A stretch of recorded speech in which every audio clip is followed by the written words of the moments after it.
A pesar de su, No sé si no es más joven, creo de que su no. ternura, un tiernito, como dijo Sonsol de Valverde, que después él mismo se ríe de eso.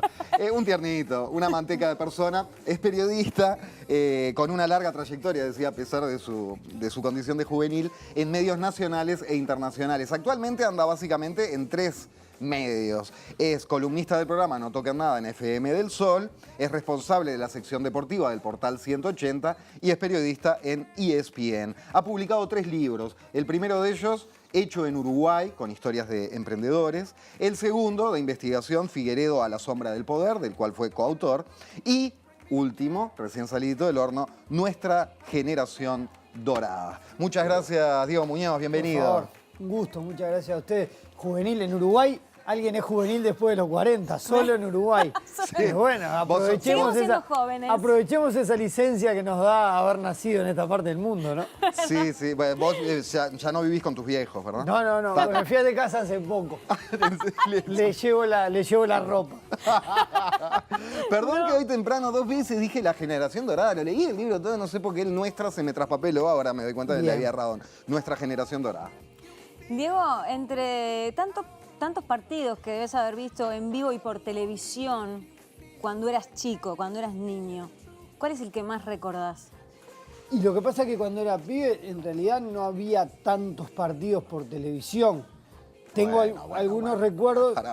Y no te pasaba. Para que ya nos unimos en este barco de entrada hablando de que somos compañeros. No te pasaban los partidos como ahora, no te daban todos los partidos. Yo cuando era pibe, yo nací en el 75. Sí, yo en el 76. Yo qué sé, hasta los 90, yo pero veía los de Uruguay. el fútbol. Bueno, los de Uruguay sí. A tu padre.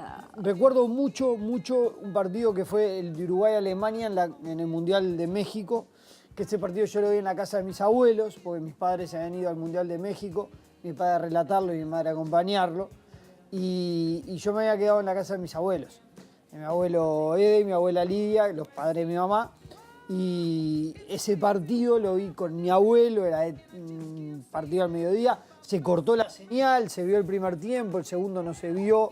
Ese Mirá, no me acordaba ese. Lo recuerdo mucho. De hecho, el gol de Alzamendi que pega en el travesaño y pica adentro. Claro, se corta. En el gol de Alzamendi la pelota pica y se corta la señal, no sabía si era gol o no. Después cuando volvió ya estaba Uruguay 1-0, después se vuelve a cortar. Y el empate de Alemania no lo vio nadie porque se cortó la señal también. No me acordaba. Y después hay muchos partidos más. Sí, los de Uruguay casi todos. El momento donde Peñarol y Nacional definían copas internacionales en vez de andar peleándose por la bandera más grande. Esos tiempos que uno añora. También el partido de Peñarol en la final contra América de Cali, el partido de Nacional en Japón contra el PSV. ¿Y qué era lo que más te gustaba de esos partidos? ¿Algo que tenía que ver con el fútbol o más que tenía que ver con el lugar donde estaba, la gente con la que estaba? Yo lo relataba mirando la tele, relataba jugando al fútbol con mis amigos. A mí, obviamente, la posibilidad de ir con mi viejo a la cabina desde los 5 o 6 años me marcó mucho, de conocer a figuras emblemáticas del periodismo deportivo, de ponerme los auriculares. Yo, por ejemplo, en Twitter ahora la cambié para poner la foto del libro, pero hacía tiempo que tenía una, estaba yo en el estadio con los auriculares puestos con 5 o 6 años, foto en blanco y negro. Yo qué sé, yo iba todos los fines de semana con mi viejo al estadio, a acompañar a él, a verlo trabajar, y mucho más que el partido, que a esa edad de guacho vos no seguí mucho lo que pasa en la cancha. Estabas más corriendo por las cabinas, viendo a los tipos, cómo hacían las cosas. Digamos, rompiendo las pelotas como ahora, pero de otra manera. Exacto, pero sin que te paguen. ¿No? Exactamente. Diego, y en esto de que ya estabas inmerso en esa cuestión, ¿podés identificar en la memoria el momento en que dijiste me voy a dedicar a esto? ¿Hubo un clic en algún instante? ¿O es inmemorial incluso esa decisión vocacional? Yo creo que fue, obviamente, empieza a explicarse por ir a la cancha y ver a mi viejo. Lo que sí creo que hay un clic es en la forma de encarar la profesión. Eso sí creo que... Vos cuando yo empecé tirando los cables de los vestuarios con Américo Signorelli, divirtiéndome. Después se dio que cuando entré en la facultad En Deporte Total empezamos a hacer con Joel un micro de divisiones juveniles. ¿Cómo no? Bueno, que después te llevó a Malasia, incluso al Mundial aquel juvenil del 97. Eso fue en el 93 que empezó el micro juveniles y justo cuadró con la etapa del sub-20 de Púa, Malasia, Nigeria, Nueva Zelanda. Fueron años donde tuve la posibilidad de recorrer muchos países con los juveniles.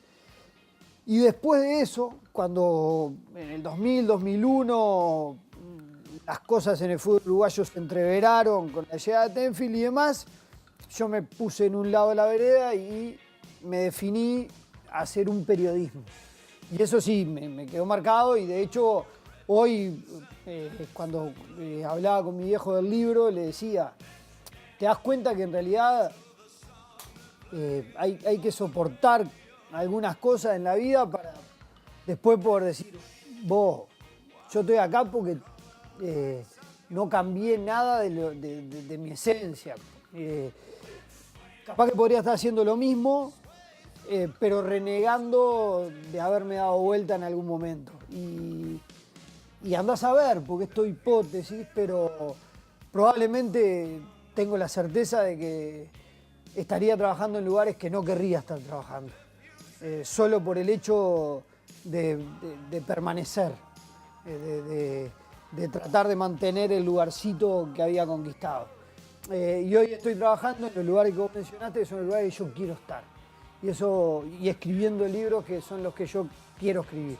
Y eso me parece que tiene un valor importante. ¿Qué te parece? Y tal vez todo empezó ahí, cuando había que definirse para qué lado agarrar.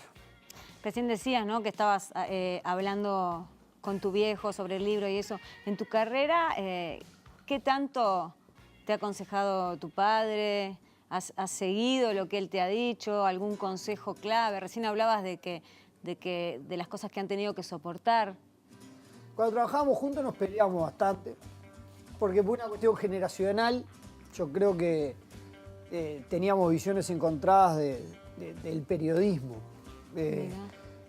Pero siempre, desde mi lugar, yo supe que él era un tipo muy importante. Y hoy, con las redes y todo, te das cuenta de que él generó cosas, relatos. De hecho, cuando nombraba los goles esos Exacto. que recordabas, el relato de él está absolutamente asociado en el recuerdo popular, el gol de Diego Aguirre, el penal Tony Gol, las atajadas de Superman Seré, etc. Claro, y hasta en el 2010, la tanda de penales, él transmitiendo para Radio Rivadavia, en Argentina. Entonces... Muslerita. Exacto, cómo te quiero, gurí, sí, pero vos vas a YouTube y tienen arriba de 300.000 reproducciones, o sea, una demencia. Y él, en ese sentido, siempre fue un crack. Y además, tiene algo que con los años uno valora. Y más en un medio como el uruguayo, que es muy chiquito. Dicho sea de paso, Carlos Muñoz, que está en la 30 ahora, por si alguien lo perdió de vista, está en la 30 Radio Nacional. Él siempre a todos sus periodistas los dejó decir lo que sus periodistas querían decir. Y eso tiene valor y le generó unos cuantos dolores de cabeza. Yo fui uno de los que le generé dolores de cabeza.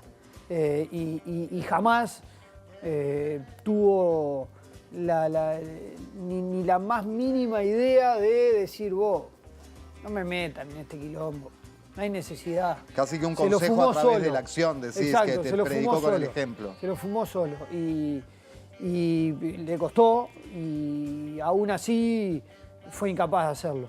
Y eso tiene un valor grandísimo, Vamos al tapecito. Por favor. Como un álbum de figuritas, hemos recolectado solo algún momento de, como decías, sos un pibe, pero tenés una vasta trayectoria. Así que alguna cosilla. Acá es un pibe. Va, ahora lo vamos a ver. ¿Y el chino Recuba? ¡Ay, por Dios! Peluca parece que tuviera.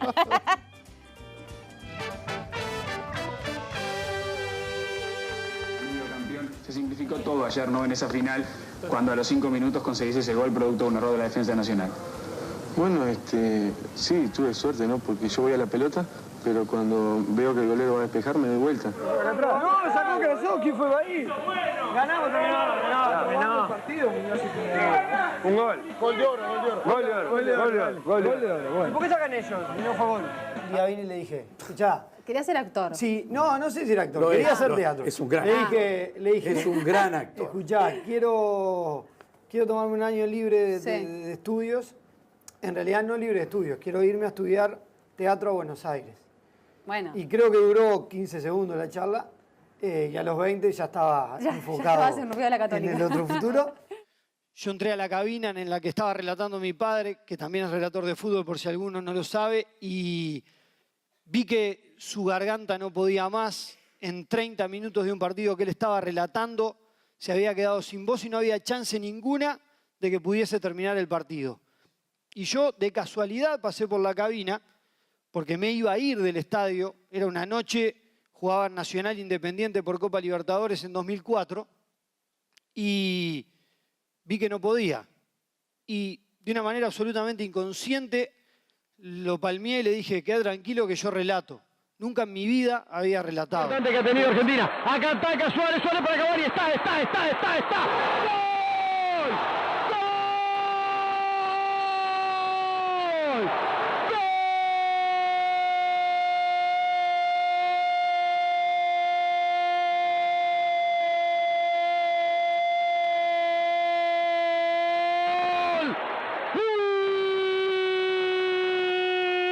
Uruguayo, te están buscando, Matador, el creyente del gol. Apareció tras el pase de Suárez, que se la tocó hacia adelante, lo dejó camino al gol y Cavani encaró y cuando salió Romero castigó, pegándole arriba contra el palo izquierdo del arco de la Amsterdam. Uruguay está en un proceso de renovación absoluta en el medio del campo, buscando un equipo que recupere, pero que sobre todo juegue. Me acuerdo que hace 4 años en el Mundial de Sudáfrica, mi ex compañera de 180, Matilde Martí, me dijo que me abriera Twitter. Yo le dije que estaba loca, no podía concebir que pudiese hacerme una cuenta, pero al toque me di cuenta que en realidad era una gran idea, que era muy lúcida, y me hice la cuenta. Hoy, 4 años y 61.400 seguidores más tarde, estoy acá.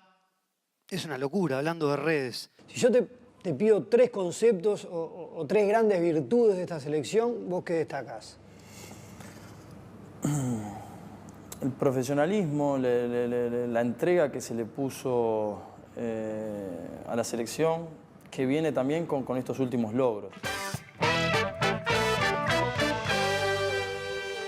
Bueno, y el ruso ahí al final, después de... No sé si querés comentar algo de algo, porque vamos a venir al presente. Que hice unas cuantas cosas. Que yo, cuando estaba hablando ahí en la charla de la ORT, Sí. que es el Mass Media Day, donde se Sí. habla de redes, yo contaba que nunca había relatado. En realidad nunca había relatado... En un micrófono. Jamás, con en un aire. micrófono. Y esos intentos de pibe de agarrar el partido y relatarlo habían quedado de lado, porque habían sido a los 10, 11 años. Y ese día que mi viejo se quedó sin garganta, yo sentía que era la única forma de sacarlo de los pelos y que no fuese tan grave la situación. Y me salió decirle, y después estuve 5, 6 años, 7 capaz, relatando hasta el año pasado, que se 180 terminó lo de eso. 180 y que me dediqué particularmente a comentar los partidos por ESPN. Cada capítulo del libro, Nuestra Generación Dorada, se cierra con bueno, las expectativas de cada uno de esos protagonistas que entrevistas, que repetimos por las dudas, son Godín, Josema, Suárez, Cavani, Valverde y Tavares. Sí, Y Jiménez. ¿Cómo? ¿Dijiste Jiménez? sí, Josema. Josema Josema, Jiménez, perdón. ahí estamos hablando del mismo. Cierran con qué expectativas tienen para el 2018, ¿verdad? Se ve un optimismo sin perder la humildad celeste, de que todos los partidos son difíciles. Exacto.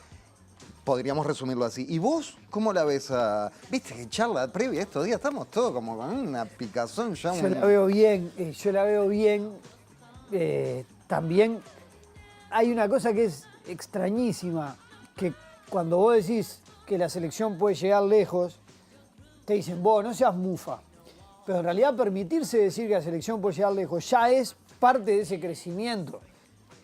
Nuestra generación creció viendo a Uruguay penar por ganar un punto en la Copa del Mundo. Sí, o por clasificar, evidentemente, exacto. varias... Bueno, ni hablar de la eliminatoria, pero con Tavares también las eliminatorias fueron difíciles. Claro. Salvo esta, todas Sí, las es demás verdad, fueron seguimos quintas. penando por la... Es verdad. Pero en el Mundial se generó una percepción de que es posible lograr algo grande. Y cuando vos le preguntás a ellos, y la verdad que el optimismo te lo transmiten los tipos que son los referentes de la cancha, Godín, por ejemplo, dice en el libro que él sueña con ser campeón del mundo y que sabe que se puede. Bueno, es muy bueno en ese sentido lo de Suárez y el italiano, ¿no? Bueno, que en realidad no es un italiano. Es un Es un uruguayo con hijos italianos. con hijos italianos que le dice, vos nunca vas a estar en Están una mirando situación a así". Italia campeón del mundo 2006. Está mirando Italia-Francia, la final del 2006, y el uruguayo estaba hinchando por Italia porque sus hijos eran italianos. Y le dice a Suárez, vos nunca vas a tener la posibilidad de definir un mundial o de que tus hijos sean campeones del mundo. Y desde ese día, Suárez tiene en la cabeza ser campeón para taparle la boca Y que los a niños ese le digan, ser papá, humano. somos campeones del mundo. Exacto, exacto. Y de hecho en el libro, la parte de la Copa América del 2011, Suárez la disfruta mucho porque tenía muchas ganas de que su hija en ese momento viera a su papá campeón de la Copa América. Cuando fuiste al Parque de los Príncipes, el estadio del PSG, que fuiste a ver a jugar a Cavani, ¿había francotiradores? Sí. ¿En el estadio, viste? Sí, yo lo ¿Qué cuento en el están- libro. ¿Qué están Por haciendo eso, ¿Sabes lo que así? te pero intimidaba? lo tirás, lo dejás por esa en el libro, que impacta verlo.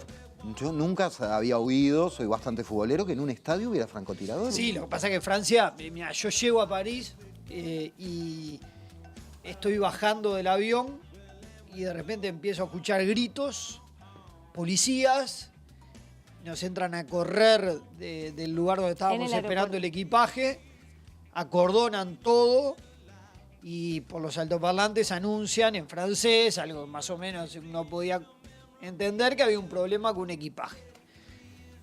Ese grado de paranoia empiezan a tener los franceses a partir de todas las cuestiones vinculadas al terrorismo que han tenido y que siguen teniendo.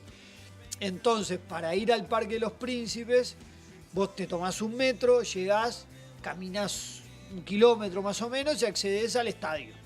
Y en los alrededores del estadio, en una casa, habían 2 señores con pasamontañas y con los rifles Qué apostados fuerte. como para tirar donde hubiese que tirar. Eso justo a 10 metros de la entrada, la primera zona de exclusión, que es donde los hinchas tienen que dejar la cerveza. En ese día además jugaba el Celtic de Glasgow, imagínate, no había ningún hincha escocés que no tuviera una cerveza en la mano. Y entonces, en esa zona de exclusión los tipos están apuntando por si hay alguien que se pasa de la raya. Tremendo. Es tremendo, es Qué tremendo. fuerte. Y después Qué- tenés que qué pasar miedo por que otro te dan. control, por otro control que es una especie de... Cacheo y la entrada. No, ahí pasás la primera y después tenés que pasar por un detector de metales, como pasás en el aeropuerto, pero es de a uno. Entonces la cola es eterna y el partido se está jugando y los tipos están pasando de a uno cuando pueden pasar, accediendo así. Por eso el estadio se termina de llenar a los 20, 25 minutos de empezar el partido. Qué fuerte. Fuerte, ¿eh? Impresionante. Diego, tenés dos pequeñas. Juana e Isabel, que ¿Cuántos están años, mirando. ¿Cuántos años tienen? 9 y 6. 9 y 6. ¿Le ves uñas para guitarrero? ¿Va a haber una mujer relatora en la familia? ¿Te siguen? No, ¿Te no siguen? sé, ahora está el tema del viaje al Mundial y... ¿Se va toda la familia? No, Juanita está en el momento donde los viajes empiezan a pesar. Yo me estoy yendo mucho, yo me voy 2 días por semana a Buenos Aires y ahora es una tirada de 1 mes, si a Uruguay le va bien, 45 días. Entonces, por ahora están sufriendo ese Tu desapego profesión. Claro. que yo lo sufrí con mi viejo y eso también te genera, porque yo me acuerdo que no era nada grato que se fuera mi viejo a un campeonato y estuviera 20, 25 días. En ese momento era peor porque para hablar por teléfono era todo un drama. Sí, Nosotros íbamos a la radio a esperar que se terminara la transmisión y ahí enganchaban los bornes para que pudiésemos hablar con él. Ahora bastante más sencillo, ¿no? De hecho, cuando me fui a Europa a hacer las entrevistas, me fui con mi señora, estuvimos en contacto todo el tiempo por WhatsApp y demás, pero igual tiene su complejidad. Así que por ahora no tienen decidido, pero viendo al padre no están muy convencidas, seguro. A veces hago un gol y después no puedo creer el gol que hice. Le pego a la pelota y digo que sea lo que Dios quiera. Y después lo veo y digo, qué golazo que hice, ¿cómo hago para hacer un gol así? Dice y cuenta que sus compañeros joden con que no tengo que pensar dentro del área, que cuando pienso es cuando le erro. Se trata de Luis Suárez, hablando con Diego Muñoz para nuestra generación dorada. Sí. Quería leer ese cachito, me parecía No, formidable. porque además, más allá de que uno ve que los jugadores se rompen la cabeza dentro de la cancha, también está el hecho de la sencillez con la que tienen. Bueno, y cuando es el instinto goleador. Sí, pero con lo que te tratan. Yo a Godín lo hice 2 días antes de que jugara Atlético Madrid con Real Madrid en la Ciudad Deportiva del Atlético. A Cavani lo hice un día después de que hubiese hecho 2 goles en la Champions con el Paris Saint-Germain. A Suárez lo hice una mañana que el jefe de prensa del Barça lo fue a buscar para decirle que se estaba excediendo en el tiempo y Suárez le dijo, pará que estoy terminando. O sea, tiene una predisposición absoluta. Y de eso también traté de contar el libro. Sí, sí. De tratar de reflejar, más allá de las historias personales de los futbolistas, mis propias vivencias respecto de esas entrevistas. Que para cualquier periodista es un lujo poder hacerlas. Y que en este caso yo no me quería privar de contar cómo se dio la entrevista, cómo yo llegué a la cancha, cómo dialogué con ellos, para que más allá de las cuestiones típicas de las declaraciones de los jugadores, también estuviese esa parte en el libro. Y que hoy, en tiempos donde el papel compite con el celular todo el tiempo, alguien pueda decir, está ágil la lectura, está buena, está para seguir leyéndola. Hablando de papel, Escaramuza Libros Claro. te hace este obsequio, podés abrirlo si querés. No es el No tuyo es en tu- este caso. No, bueno. libro. Nuestra generación dorada es el libro de Diego Muñoz, que como decíamos, es ideal como para ahora, cuando uno está en esa previa del Mundial, ¿viste? Querés- Para bajar la manija mundialista. Ay, Estamos sí. todos que... El mono. A ver. Ah, mirá, lo había visto, había llegado a la ya radio. lo tengo, yo decía, no, lo no. tengo. No, al Está, contrario. si querés. Lo Lo había podés visto cambiar. y está muy bien, lo había visto el de Roberto de las Carreras, así que muchas gracias. Por Preséntamelo favor. a la camarita de Gracias allá, a Diego, vos que sabés de Escaramuza. estas cosas. Gracias a Escaramuza. Estamos hablando de Amor Libre de Roberto de las Carreras. Amigazos de Escaramuza que nos acompañarán este año muy amables. che. Y a ver cómo se porta nuestra generación dorada. A ver cómo se pone. A ver cómo se porta. Yo tuve la suerte de hacer el libro que quería hacer, eso sí, me parece que era importante. Cuando terminara, la editora fue Valeria Tanco y que yo le pasara el texto completo y que sintiera que lo que estaba ahí era lo que yo quería, que no me privé de contar ninguna historia, que traté de buscarle, por ejemplo, para contar la de Josema Jiménez, como Godín ya tenía la parte de Madrid resuelta, decidí irme al pueblo de él en Canelones, a Toledo. Y recorrer Toledo y hablar La con casa gente donde que lo vivió. conocía y llegar hasta la casa donde él vivía. Porque en tipos que son además tan públicos, la intención era que la gente conociera algo nuevo. Que cuando empiece a leer el libro tenga alguna información relevante que todavía no tuviera en su poder. Y bueno, parte de eso se trató la búsqueda, al menos. Ojalá se haya conseguido. Divino el Bien. libro, Diego. Muchas Felicidades. gracias, Diego. Muchas gracias a ustedes. Un placer y mucha suerte en Rusia. Buen viaje. Muchas gracias. Diego Muñoz con nosotros, amigos. Pausita y hay mucho más después vemos para compartir.